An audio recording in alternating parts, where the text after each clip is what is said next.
hare poni kitoi boki jagi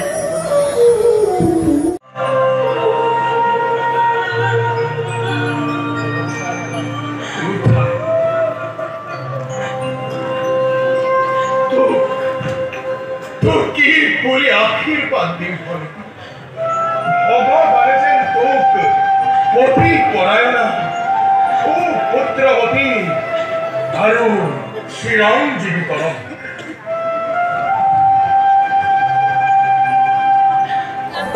গতিকে আপুনি ইয়াৰ কিবা এটা সুব্যৱস্থা ল'ব বুলি ভাবিহে আপোনাক গোচৰতে দি যাম বুলি বাহিৰে বাহিৰে গুচি সেইবাবে তোমালোকৰ যি ক্ষতি হ'ল সেয়া মোৰ পৰাই পাবা তোমালোক এতিয়া যোৱা ৰজাৰ আগত ইয়াৰ বিষয়ে একো নকবা নকওঁ আপুনি মানা কৰিছে যদি নকওঁ কিন্তু ল'ৰাটোক কিন্তু মাৰপিট নকৰিব মাৰপিট কৰিলে কি হ'ব হাই ফ্ৰেণ্ডছ কি খবৰ আপোনালোকৰ সকলোৰে নিশ্চয় ভালে আছে চাগে আমিও বৰ্তমান ভালে আছোঁ আমাৰ গাঁৱৰ শ্ৰীকৃষ্ণ ৰাসৰ এটি সৰু ভিডিঅ' আপোনালোকৰ ওচৰলৈ লৈ আহিছোঁ সকলোখিনি দেখুৱাব পৰা নাই অকণমানি এটা ভিডিঅ' আপোনালোকৰ ওচৰলৈ লৈ আহিছোঁ আশা কৰোঁ আপোনালোকে চাই ভাল পাব বুলি যদি ভিডিঅ'টো চাই ভাল পায় তেনেহ'লে প্লিজ লাইক কৰিব আৰু কমেণ্ট কৰি জনাব আৰু মোৰ চেনেলটো ছাবস্ক্ৰাইব কৰি দিব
Ha ha ha ha ha.